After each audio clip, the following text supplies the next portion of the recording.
आज मैं आपको विटामिन डी की कमी के 11 बेहद अजीब लक्षणों की जानकारी दूंगा। वैसे ज्यादातर लोगों को विटामिन डी की कमी के आम लक्षणों की जानकारी है। इनमें पीठ का दर्द, depression, high blood pressure, inflammation, auto immune बीमारियां और ऐसी ही अन्य प्रॉब्लम्स शामिल हैं। लेकिन मैं गारंटी लेता हूं कि आपको इनकी जानकारी नहीं होगी। मैं वीडियो को 2 भागों में डिवाइड करूंगा। इस वीडियो का पहला भाग उन लोगों के लिए है जिन्हें बस ऊपर की जानकारी से मतलब है, जिन्हें ज्यादा तकनीकी जानकारी नहीं चाहिए। वीडियो के दूसरे भाग में मैं उन लोगों को जानकारी दूंगा जिन्हें लक्षणों के पीछे की जानकारी चाहिए, जिन्हें लक्षणों के पीछे की कार्यप्रणाली से मतलब है, जो जानना चाहते हैं कि उनके शरीर में इन लक्षणों के पैदा होने का मूल कारण क्या है। आपके शरीर में लगभग 25,000 जीन्स होते हैं। उनमें से 10% जीन्स विटामिन डी से बहुत ज्यादा प्रभावित होते हैं। मैं आपको बता दूं कि जब आप विटामिन डी का ब्लड टेस्ट करवाते हैं तो उससे केवल इनेक्टिव विटामिन डी का ही पता चलता है। उस टेस्ट में पता नहीं चलता कि आपके सेल्स में क्या चल रहा है। इसलिए खून में मौजूद विटामिन डी से ये पता नहीं चलता कि आपके सेल्स के अंदर मौजूद विटामिन डी की क्या सिचुएशन है। न्यूज और मेडिकल रिसर्च में विटामिन डी की किसी भी पॉजिटिव जानकारी को दबा दिया जाता है। ऐसा इसलिए है क्योंकि विटामिन डी सबसे ज्यादा बिकने वाली दवाओं से सीधे प्रतिस्पर्धा करता है। मैं उठा और मैं अपने आंकड़े प्रेजेंट करना चाहता था। उस कमरे में दुनिया भर के रिसर्चर बैठे हुए थे। उन सभी ने विटामिन डी पर बहुत ज्यादा रिसर्च की थी। मेरे आंकड़ों के लिए मुझे टारगेट किया जाने लगा। सभी बोलने लगे कि विटामिन डी से ऐसा कुछ नहीं होता। आप ऐसा कैसे कह सकते हैं? मैंने कहा कि मैं तो आपको सिर्फ डेटा दे रहा हूं क्योंकि हम यहां इकट्ठा हुए हैं। उन्होंने कहा कि तुम उन लोगों को नीचा दिखाना चाह रहे हो जिन्होंने अपनी सारी जिंदगी यही काम किया है। उन्होंने कभी माना ही नहीं कि यह सच हो सकता है। चलिए शुरू करते हैं। नंबर 1 की बात करें तो आपके सिर से पसीना निकलता है। ऐसा आमतौर पर नवजात शिशुओं में देखा जाता है, लेकिन टीनेजर और एडल्ट में भी ऐसा हो सकता है। अगर आप देखते हैं कि किसी बच्चे या आपके सिर से ज्यादा पसीना निकल रहा है तो शायद आप में विटामिन डी की कमी है। आपको रात को सोते समय ज्यादा पसीना आता है, फिर भले ही कमरे का तापमान ठंडा ही क्यों ना हो। सुबह के समय जब आप उठते हैं तो आपको महसूस होगा कि आपका तकिया गीला हो चुका है। इसलिए बहुत ज्यादा पसीना आना, खासकर रात के समय, विटामिन डी की कमी को दर्शाता है। नंबर 3 पर है मूड में बदलाव आना। कोई इंसान खुशी महसूस करता है, फिर अचानक उसे चिड़चिड़ापन महसूस होने लगता है, उसके बाद उसे गुस्सा आता है और वो दुखी हो जाता है क्योंकि विटामिन डी आपके मूड को कंट्रोल करने में मदद करता है। ये बड़े पैमाने पर आपकी भावनाओं को प्रभावित करता है। ये काफी हद तक इस बात पर भी निर्भर करता है कि विटामिन डी कैसे आपके दिमाग को प्रभावित करता है। अगर आपको लगता है कि आप या आपका कोई करीबी ऐसी ही भावनाओं से गुजर रहा है, अगर उसका मूड बदलता रहता है तो उसमें विटामिन डी की कमी हो सकती है। नंबर 4 की बात करें तो आप टाल मटोल करते हैं, हमेशा पीछे रहते हैं और खुद को किसी लायक नहीं समझते। ये बड़ी अनोखी बात है कि किसी इंसान की प्रेरणा विटामिन डी की कमी से जुड़ी हो सकती है। नंबर 5 में पैनिक अटैक की बात करते हैं। कुछ दूसरे वीडियोज में मैंने बताया है कि विटामिन बी1 की कमी के कारण पैनिक अटैक पड़ता है। ये बात सच है, लेकिन इसमें हमें विटामिन डी का कनेक्शन भी देखने को मिलता है। पैनिक अटैक असल में बहुत ज्यादा डर या बहुत ज्यादा बेचैनी वाली कंडीशन है। ये कंडीशन कुछ हार्मोन्स और सेरोटोनिन जैसे न्यूरोट्रांसमीटर से जुड़ी हो सकती है। जो लोग पैनिक अटैक का सामना करते हैं और फिर दवाएं लेने लगते हैं, उन्हें विटामिन डी3 के हाई डोज लेने की कोशिश करनी चाहिए। मैंने सांस लेने की तकनीक पर कुछ वीडियो भी बनाए हैं, आप उन्हें आजमा सकते हैं। आपको नाक से सांस लेनी होती है, मैं उसका लिंक नीचे डाल दूंगा, लेकिन विटामिन डी लेना मत भूलना। नंबर 6 की बात करें तो आपके कूल्हे की हड्डी, पीठ के निचले हिस्से, कूल्हों और टांग के ऊपरी हिस्से में दर्द होने लगता है। विटामिन डी हड्डियों के निर्माण में करीब से मिलकर काम करता है। इसकी कमी के कारण आपकी हड्डियों में दर्द होने लगता है। आपको तेज दर्द नहीं बल्कि हल्का हल्का दर्द होता रहता है। यह दर्द आपकी हड्डियों के अंदर पैदा होता है क्योंकि उसी जगह पर आपकी हड्डी खोखली होने लगती है।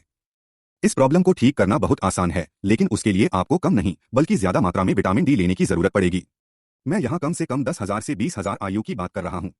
अगर आपको चिंता है कि 20,000 आयु विटामिन डी3 लेना आपके लिए टॉक्सिक रहेगा, तो मैं आपको बता दूं कि अगर आप गर्मियों के दौरान 40 मिनट तक धूप में रहते हैं तो उससे आपको 20,000 आयु विटामिन डी3 मिलता है।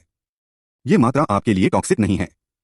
अगर आप कुछ महीनों के दौरान 2 लाख आयु से ज्यादा विटामिन डी3 लेंगे तो इतनी मात्रा आपके लिए टॉक्सिक रहेगी, लेकिन 20,000 आयु मात्रा सुरक्षित है।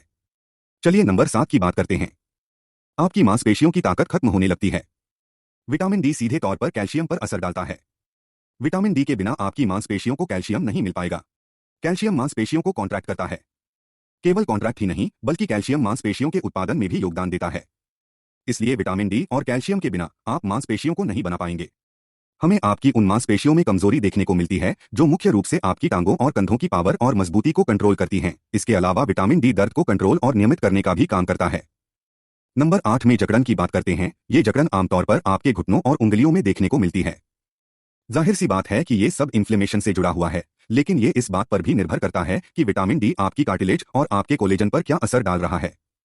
आपको महसूस होगा कि जब आप अपने हाथों को पीछे खींचते हैं और आपकी छाती की हड्डी की कार्टिलेज में तनाव पैदा होता है तो उसके कारण उस एरिया में जकड़न पैदा होने लगी है। उसके कारण आपकी ब्रीथिंग प्रभावित हो सकती है और दूसरी प्रॉब्लम्स भी पैदा हो सकती हैं। अब क्रोनिक फटीग की बात करते हैं। ये आपके सेल्स में मौजूद एनर्जी की छोटी छोटी फैक्ट्रीज पर बहुत ज्यादा निर्भर करता है। इन्हें माइटोकॉन्ड्रिया कहते हैं। विटामिन डी इन छोटी छोटी फैक्ट्रीज के लिए बहुत ज्यादा महत्वपूर्ण है। अगर आपके शरीर में पर्याप्त विटामिन डी नहीं है तो आप एनर्जी नहीं बना पाएंगे। नंबर 10 की बात करें तो तुरंत कुछ सोचने की आपकी काबिलियत खत्म हो जाती है। उदाहरण के लिए इस सिचुएशन में आपके दिमाग के कंप्यूटर में कई सारी एप्लीकेशंस खुली रहती हैं, इसलिए आप कुछ ज्यादा सोच नहीं पाते। नंबर 11 की बात करें तो कुछ खाने के बाद आपको संतुष्टि का एहसास करने में बहुत कठिनाई होती है। ऐसा हो सकता है कि आपके खाने में न्यूट्रिएंट्स नहीं हैं और आप न्यूट्रिएंट्स पाने के लिए बस खाते ही जाते हैं। फूड्स में कुछ ऐसी चीजें भी मौजूद हो सकती हैं जिनके कारण आपको उसकी लत लग सकती है। लेकिन अगर आप में विटामिन डी की कमी है तो आपको संतुष्टि का एहसास होने वाला नहीं है। आप जाहिर तौर पर जरूरत से ज्यादा खाने लगेंगे। अब जबकि आपको ऊपरी जानकारी मिल चुकी है, मैं आपको हर पॉइंट पर आंकड़ों का एक दूसरा पहलू भी बताना चाहता हूं जो बहुत ज्यादा दिलचस्प है। सिर में आने वाला पसीना नंबर 1 पॉइंट था। जहां तक सिर और शरीर के बाकी हिस्सों में मौजूद पसीने के ग्लैंड्स की बात है तो उनमें हमें कुछ अलग देखने को मिलता है। हमारे शरीर के अन्य हिस्सों की तुलना में हमारे सिर पर पसीने के ज्यादा ग्लैंड्स मौजूद होते हैं। इससे ऑटोनोमिक नर्वस सिस्टम पर असर पड़ता है और सिर में बहुत ज्यादा पसीना आने लगता है। ये नंबर 2 से भी जुड़ा हुआ है। हमने रात में आने वाली पसीने की बात कही थी। रात में आने वाले पसीने में कुछ और ही चल रहा होता है। विटामिन डी एक अति सक्रिय इम्यून सिस्टम को दबाने का काम करता है। जरा सोचिए कि इम्यून सिस्टम में क्या क्या चलता रहता है। इम्यून सिस्टम शरीर में बुखार पैदा करने का काम करता है। ये इसकी एक आम प्रतिक्रिया है। इसलिए जब आप में विटामिन डी की कमी होती है और आपका इम्यून सिस्टम थोड़ा ज्यादा सक्रिय हो जाता है तो पसीना आने की पूरी कार्यप्रणाली आपके दिमाग के एक छोटे से कंप्यूटर द्वारा नियंत्रित होती है जिसे हाइपोथैलेमस कहते हैं। अगर आपका इम्यून सिस्टम बहुत ज्यादा सक्रिय है और आप में विटामिन डी की भी कमी है तो इम्यून सिस्टम के असंतुलन को ठीक करने के लिए शरीर बहुत ज्यादा पसीना निकालने लगता है। बुखार आना उस प्रोसेस का एक हिस्सा है। आपका शरीर बहुत ज्यादा गर्मी पैदा करने लगता है और तापमान नियमित रखने के लिए पसीना निकालने लगता है। विटामिन डी की कमी इसका कारण है। नंबर 3 पर है मूड में बदलाव आना। जब हमारा भावनात्मक बर्ताव अचानक से बदलने लगता है तो हमारे एड्रेनल ग्लैंड्स इस सिचुएशन में शामिल रहते हैं। एड्रेनल ग्लैंड्स की सिचुएशन की बात करूं तो हाइपोथैलेमस, पिट्यूटरी ग्लैंड और एड्रेनल ग्लैंड्स एचपीए एक्सिस का हिस्सा हैं। ये सभी एक सर्किट का हिस्सा हैं। लेकिन जब आप में विटामिन डी की कमी हो जाती है तो आपका कॉर्टिसोल बढ़ने लगता है। मैं ये नहीं बता सकता कि इन्फ्लेमेशन से छुटकारा पाने के लिए शरीर ये काम क्यों करने लगता है। मुझे इसकी जानकारी नहीं है। लेकिन विटामिन डी की कमी के कारण आपके शरीर में कॉर्टिसोल का पैटर्न अनियमित होने लगता है। अगर आपके शरीर में बहुत ज्यादा कॉर्टिसोल होगा तो उसके कारण आपका भावनात्मक बर्ताव बहुत ज्यादा बदलने लगेगा। चलिए नंबर 4 पर चलते हैं। आप में प्रेरणा की कमी होने लगती है। आपके दिमाग में एक छोटा सा केंद्र होता है। इसे आप नर्व का गुच्छा भी कह सकते हैं जो बेहद अनोखा है। इसे न्यूक्लियस एकम्बेंस कहते हैं। यह बहुत सारी चीजों का केंद्र बिंदु है जिसमें एडिक्शन भी शामिल है। काम करने के लिए इसे डोपामिन चाहिए होता है। डोपामिन एडिक्शन में शामिल रहता है, लेकिन ये एक न्यूरोट्रांसमीटर भी है जो प्रेरणा, रिवॉर्ड, कुछ करने, काम पूरा करने और ऐसी ही चीजों से जुड़ा हुआ है। नंबर 5 में पैनिक अटैक की बात करते हैं। आप में बहुत ज्यादा एंजाइटी और डर का माहौल पैदा हो जाता है। शरीर में पैनिक अटैक को शारीरिक दृष्टिकोण से देखें तो ये हमारे दिमाग में मौजूद एक संरचना से जुड़ा हुआ है जिसे अमिग्डाला कहते हैं। इसे आप दिमाग का एड्रेनल ग्लैंड भी कह सकते हैं। ये आपके डर को कंट्रोल करने का काम करता है। इसे विटामिन डी की जरूरत होती है। यहां बहुत सारे काम चलते रहते हैं। हमें सेरोटोनिन भी देखने को मिलता है जिसे आप खुशी का हार्मोन कह सकते हैं। इसलिए इन दोनों चीजों को संतुलित करने के लिए विटामिन डी बेहद आवश्यक होता है। नंबर 6 की बात करें तो आपके कूल्हे की हड्डी, पीठ के निचले हिस्से और जांघ की मांसपेशी में हल्का दर्द रहता है। यह प्रॉब्लम ऑस्टियोमलेशिया से जुड़ी हुई है। ऑस्टियोमलेशिया क्या है? इसे विटामिन डी की गंभीर कमी कहते हैं जो हड्डियों में मौजूद कैल्शियम को प्रभावित करती है। जरा मेरी बात पर गौर करें। विटामिन डी की कमी ऑस्टियोमलेशिया का नंबर 1 कारण है। इस कंडीशन में आपकी हड्डियां बहुत ज्यादा मुलायम हो जाती हैं। मुझे लगता है कि हमारी सोसाइटी में बहुत सारे लोग इसका सामना कर रहे हैं। लोग लक्षणहीन ऑस्टियोमलेशिया का सामना कर रहे हैं। मैंने भी हाई स्कूल में इसका सामना किया है क्योंकि उस दौरान मेरी डाइट खराब थी। मुझ में विटामिन डी की भी कमी थी। उसके कारण मुझे अक्सर फ्रैक्चर का सामना करना पड़ता था। आपकी हड्डियां मुलायम हो जाती हैं। शरीर में कुछ प्रोटीन्स उतनी अच्छी तरह विकसित नहीं हो पाते। विटामिन डी कैल्शियम को कंट्रोल करता है। इसकी मदद से आपकी छोटी आंत में कैल्शियम 20 गुना ज्यादा अब्सॉर्ब हो पाता है। कुछ दूसरे वीडियोस में मैंने विटामिन डी के 2 सिस्टमों की भी बात की है। एक सिस्टम कैल्शियम को कंट्रोल करता है, दूसरा सिस्टम कैल्शियम से जुड़ा हुआ नहीं है। आप खून में विटामिन डी के लेवल का टेस्ट कर सकते हैं। अगर आपने इसका टेस्ट किया है तो शायद आपका विटामिन डी कम ही आया होगा। शायद इसकी रीडिंग 30 या उससे कम आई होगी। उस सिचुएशन में आपको विटामिन D3 लेना शुरू कर देना चाहिए। मैं इसकी बहुत ज्यादा मात्रा लेता हूं। मैं रोजाना इसकी 10,000 से 20,000 आयु मात्रा लेता हूं। आपको ऐसा तब तक करना चाहिए जब तक कि आपके विटामिन डी का लेवल बढ़ नहीं जाता। हड्डियों की प्रॉब्लम के लिए आप छिटपुट रूप से इसे ले सकते हैं, आप हफ्ते में एक बार इसे ले सकते हैं, लेकिन अगर आपको हड्डियों की प्रॉब्लम नहीं है तो आपको इसे नियमित रूप से लेना चाहिए। ये था पॉइंट नंबर 6 और अब नंबर 7 की बात करते हैं। मांसपेशियों की ताकत खत्म हो जाती है। ऐसा इसलिए होता है क्योंकि विटामिन डी कैल्शियम को कंट्रोल करता है और कैल्शियम मांसपेशियों का कॉन्ट्रैक्ट होना कंट्रोल करता है। अगर आप में कैल्शियम की कमी है क्योंकि आपके शरीर में पर्याप्त विटामिन डी नहीं है और आप कॉन्ट्रैक्ट नहीं कर पा रहे हैं, तो उसके कारण आपकी मांसपेशियों को प्रॉब्लम का सामना करना पड़ेगा। आपके पूरे शरीर में दर्द होने लगेगा। दर्द का पता लगाना आपके लिए काफी मुश्किल हो जाएगा। आपको हल्का हल्का दर्द रहेगा। नंबर 8 पर है जकड़न, मुख्य रूप से आपके घुटनों और उंगलियों के जोड़ों में होने वाली जकड़न, क्योंकि कार्टिलेज को विटामिन डी चाहिए होता है और आपको पर्याप्त विटामिन डी नहीं मिल रहा है। इसलिए आपके जोड़ों में ज्यादा इन्फ्लेमेशन होने लगेगी। भार उठाने वाले आपके घुटनों के जोड़ भी सूजने लगेंगे। आपके कूल्हों के जॉइंट्स में भी सूजन आने लगती है। अगर आप अपनी उंगलियों का इस्तेमाल करके कंप्यूटर पर बहुत ज्यादा काम करते हैं तो आपकी उंगलियों के जोड़ों में भी दर्द महसूस हो सकता है। आपको ऑस्टियो आर्थराइटिस का सामना करना पड़ सकता है। विटामिन डी की कमी इसका कारण है। कार्टिलेज, लिगामेंट्स और टेंडन्स के रखरखाव के लिए विटामिन डी बहुत ज्यादा जरूरी होता है। जरा गौर करें कि आपकी पसलियां कार्टिलेज के साथ स्टर्नम हड्डी से जुड़ी होती हैं। इसलिए आपको इस एरिया में भी दर्द का एहसास हो सकता है। इसीलिए रिब केज को खुला रखने के लिए आपके लिए स्ट्रेचिंग करना बहुत ज्यादा जरूरी है, क्योंकि आपका रिब केज कॉन्ट्रैक्ट और सूजने लगेगा और आपको नीचे धकेलने लगेगा। आपका ढांचा बिगड़ने लगेगा। आपको कुबर का सामना करना पड़ेगा। प्रॉब्लम को रिवर्स करने के लिए आपको विटामिन डी लेने के साथ ही बहुत ज्यादा स्ट्रेचिंग भी करनी पड़ेगी। नंबर 9 में क्रोनिक फटीग सिंड्रोम की बात करते हैं।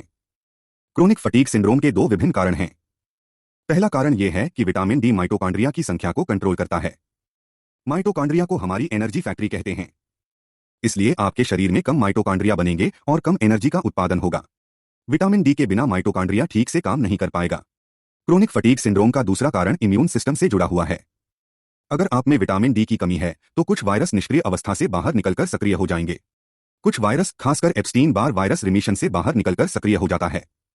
ये वायरस कई लक्षण पैदा करता है, उनमें एक लक्षण थकान भी है।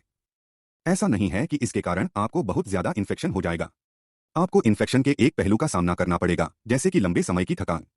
जिन लोगों के शरीर में एप्स्टीन बार वायरस सक्रिय हो जाता है या जिन्हें क्रोनिक फटीग सिंड्रोम है, उनमें से 100% लोग किसी गम, जैसे कि किसी प्रियजन के खोने या नौकरी छूटने या किसी दूसरी वजह से इसका सामना करते हैं। इसका कारण विटामिन डी की कमी भी हो सकता है। वैसे अगर आप में विटामिन डी की कमी है और आपको किसी गम से या किसी के गुजरने के कारण सदमा लगता है तो आप और भी ज्यादा स्ट्रेस में पहुंच जाएंगे। आपको बहुत ज्यादा विटामिन डी चाहिए होगा। क्रोनिक फटीग सिंड्रोम से बाहर निकलने के लिए मैं रोजाना 50,000 IU विटामिन D3 लेने की सलाह दूंगा। नंबर 10 में मानसिक सुस्ती या निर्णय लेने में धीमेपन, सोचने की क्षमता और फोकस करने में परेशानी की बात करेंगे। विटामिन डी का हमारे दिमाग के सामने वाले हिस्से पर बहुत बड़ा प्रभाव पड़ता है। ये हिस्सा एक रिले सिस्टम की तरह काम करता है, यहाँ तक कि एक न्यूरॉन से दूसरे न्यूरॉन के बीच के संचार के लिए भी हमें विटामिन डी चाहिए होता है। आखिरी पॉइंट में हम संतुष्टि के एहसास की बात करेंगे। लेप्टिन आपके दिमाग को बताता है कि आपका पेट भर गया है। अगर आप में विटामिन डी की कमी होगी तो लेप्टिन अच्छी तरह काम नहीं कर पाएगा। विटामिन डी लेप्टिन के काम को बेहतर बनाता है। इंसुलिन की बात करते हैं। अगर आप में पर्याप्त विटामिन डी नहीं है तो इंसुलिन काम नहीं करेगा और आपको भूख लगती रहेगी। इंसुलिन की मदद से सारा न्यूट्रिशन सेल्स के अंदर पहुंच पाता है। इसलिए अगर आपको इंसुलिन रेजिस्टेंस है क्योंकि आप में विटामिन डी की कमी है तो आपको संतुष्टि का एहसास नहीं होगा। इसलिए विटामिन डी लेने से इंसुलिन अच्छी तरह काम कर पाता है और आप सेल्स के अंदर ज्यादा ईंधन पहुंचा पाते हैं। आप सेल्स के अंदर ज्यादा न्यूट्रिएंट्स भेज पाते हैं। मुझे आशा है कि इस वीडियो के जरिए आपको विटामिन डी की कमी के अजीब और अनोखे लक्षणों को समझने में मदद मिली होगी। विटामिन डी लेना शुरू करें। इसके साथ मैग्नीशियम, विटामिन K2, जिंक और B6 जैसे को फैक्टर्स लेना शुरू करें ताकि आप किसी भी प्रॉब्लम को रोक पाएं और विटामिन डी अच्छी तरह काम कर पाएं। देखने के लिए धन्यवाद। मैं आपको अगले वीडियो में मिलूंगा। चैनल सब्सक्राइब जरूर करें।